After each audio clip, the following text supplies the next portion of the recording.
Halo kawan-kawan, selamat datang di DZP Movie Base. Namaku Dian dan kali ini aku bakal ngebahas satu film dengan tema astronot dan luar angkasa dengan judul The Moon yang dibintangi oleh Sam Rockwell. Film ini keluar pada tahun 2009 dengan genre drama, misteri, dan science fiction. Oke, langsung saja tanpa basa-basi, bagi kalian yang mau nonton video ini, aku kasih peringatan, video ini isinya adalah spoiler, so spoiler alert. Film ini berkisah tentang kehidupan seorang astronot bernama Sam Bell yang tinggal sendirian di bulan.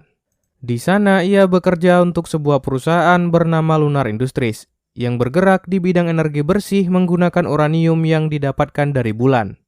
Dan karena hal inilah Sam dipekerjakan dan menetap seorang diri untuk mengawasi proses penambangan yang ada. Di kesehariannya Sam dibantu sebuah robot bernama Garty untuk melakukan monitoring terhadap 4 mesin tambang yang ada. Dan saat mesin tambang ini sudah penuh, Sam akan mengambil uranium dengan mobil bulannya.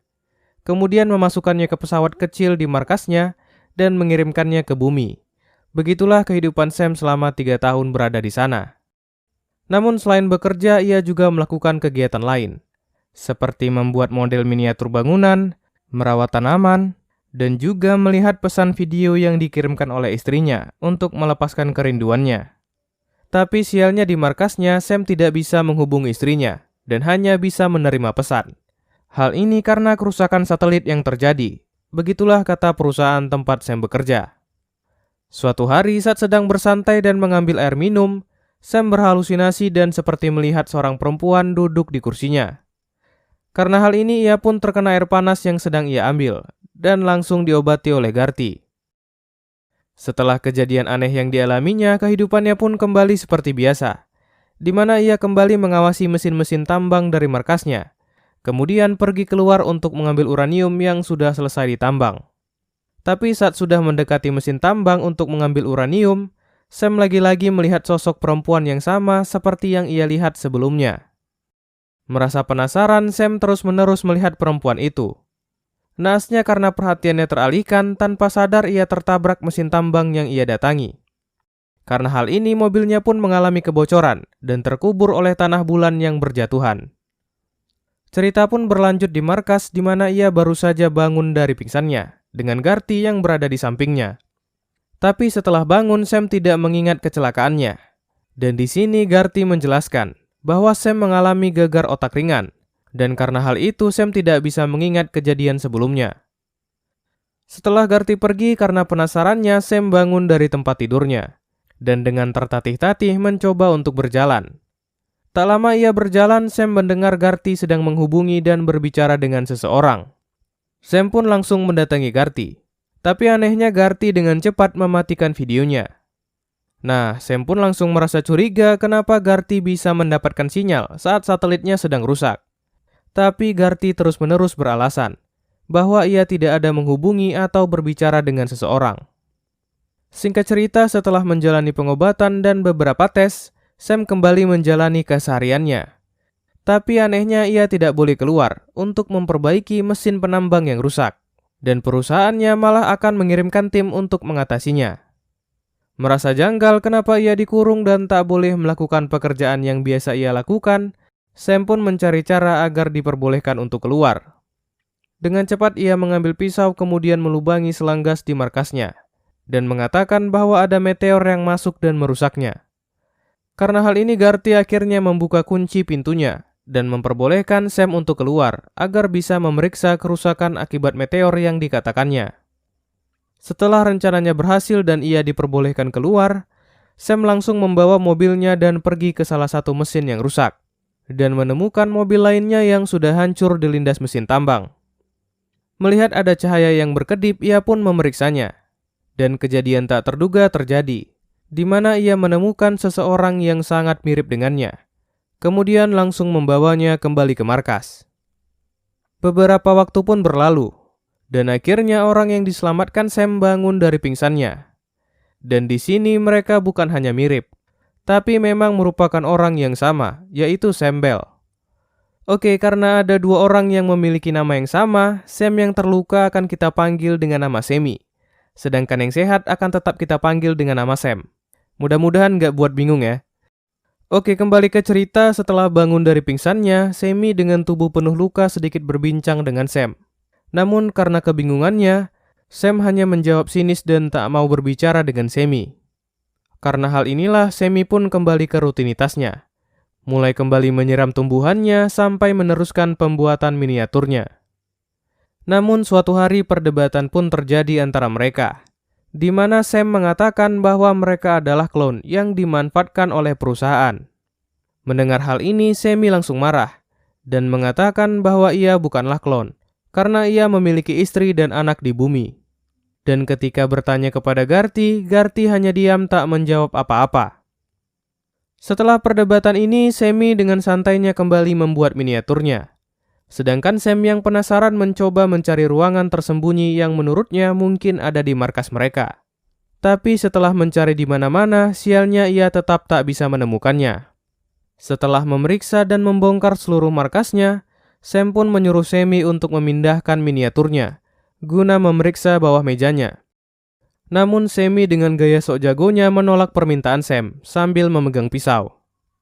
Melihat Semi yang memegang pisau, Sam pun berusaha untuk merebut pisaunya. Dan perkelahian pun terjadi antara mereka. Namun karena tubuh lemahnya, Semi dapat dikalahkan dengan mudah hingga berlumuran darah.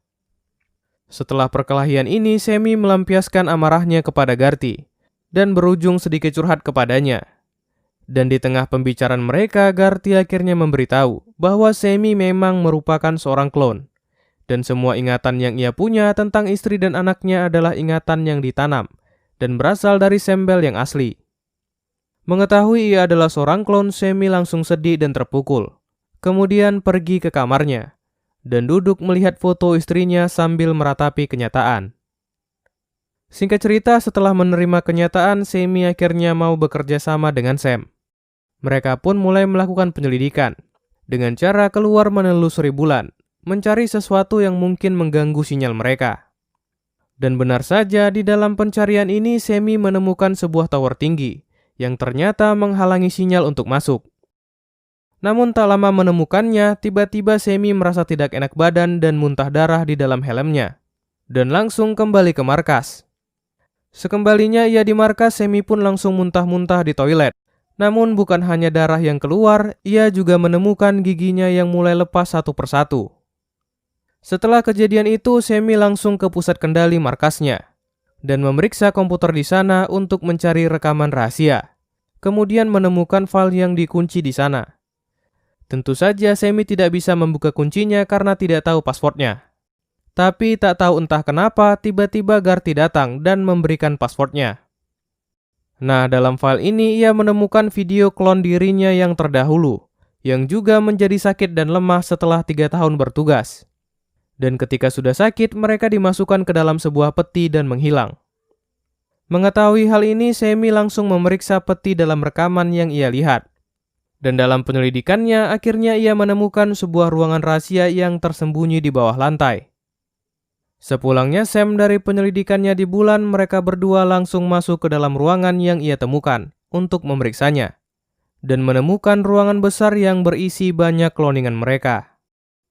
Melihat orang mirip dirinya yang tertidur, Semi hanya diam dan kemudian pergi. Mengambil alat komunikasinya dan tanpa kata pergi jauh keluar melewati tower agar mendapatkan sinyal. Kemudian langsung mencoba menghubungi keluarganya. Sambil menutup kameranya, ia pun berbicara dengan seorang perempuan muda. Dan dalam pembicaraan mereka, ia mengetahui bahwa istrinya sudah meninggal beberapa tahun lalu. Dan orang yang berbicara padanya adalah anaknya yang sudah berumur 15 tahun. Tentu saja hal ini membuatnya terkejut, karena dalam ingatannya dan video yang dilihatnya, istrinya masih hidup dan anaknya baru saja lahir. Tapi sialnya saat ingin bertanya lagi, tiba-tiba Semi mendengar suara Sembel yang asli di rumah anaknya. Dan karena hal ini, ia pun dengan cepat menutup teleponnya. Setelah mengetahui kenyataan yang ada, Semi pun langsung kembali menuju markasnya. Dan hanya bisa pasrah menerima keadaan, kemudian tidur meratapi nasibnya. Karena kasihan melihat Semi, Sam pun memikirkan sebuah ide, yaitu memulangkan Semi ke bumi menggunakan pesawat pengiriman uranium agar bisa bertemu anaknya. Kemudian membangkitkan satu klon baru untuk menggantikan Semi yang seharusnya mati pada kecelakaan di awal film. agar perusahaan mereka tidak curiga dan tidak membunuh mereka. Namun saat Sam memberitahukan rencananya, Sammy tidak setuju. Karena dirinya yang sudah pada batasnya sebagai klon tidak akan bertahan dalam perjalanan ke bumi. Dan ia juga tidak mengizinkan Sam membunuh klon baru hanya untuk menggantikan dirinya. Akhirnya mereka pun memutuskan bahwa Sam lah yang akan pergi ke bumi dan menyuruhnya untuk mengembalikan Sammy yang sudah sekarat ke tempat kecelakaan di mana Sammy ditemukan.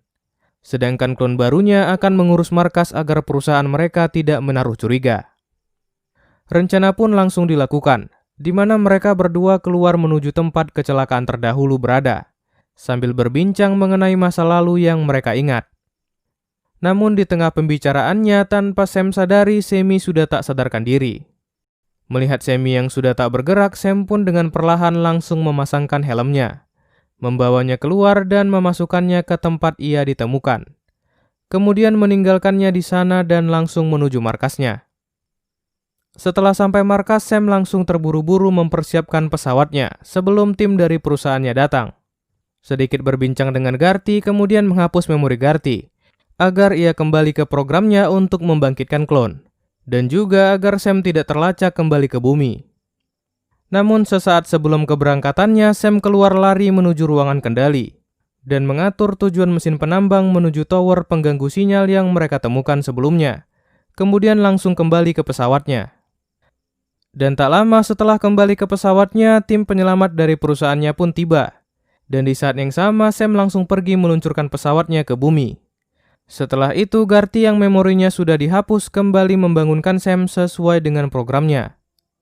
Kemudian tim dari perusahaannya langsung pergi ke tempat kecelakaan yang terjadi dan menemukan Sammy yang sudah mati di sana. Beruntungnya mereka tak menaruh curiga dan berpikir tak terjadi apa-apa, kemudian melanjutkan pekerjaannya. Film ini pun diakhiri di mana mesin tambang yang diatur Sam akhirnya menabrak tower, yang membuat markasnya mendapatkan sinyal. Kemudian Sam yang berhasil selamat sampai di bumi menuntut perusahaan Lunar Industries, sekaligus membongkar rahasia mereka karena menggunakan klon di bulan, dan film pun berakhir. Oke, sedikit review cerita yang didapat dari film ini padat. Perpindahan dari satu fase ke fase lain cerita itu cukup cepat, jadi nggak bikin bosan. Dan walaupun berdurasi singkat, drama dan kesedihan yang diceritakan di film ini juga dapat dirasakan. Tapi karena durasinya yang singkat ini, walaupun ceritanya menarik dan gak bikin bosen, tapi menurut aku endingnya itu gantung banget. Jadi endingnya itu tidak digambarkan bagaimana keadaan Sam yang sudah sampai di bumi. Hanya diceritakan dengan beberapa kalimat dengan potongan suara berita di TV. Jadi rasanya kurang aja gitu untuk endingnya. Oke, sampai di sini dulu video kali ini dan sampai jumpa di video berikutnya.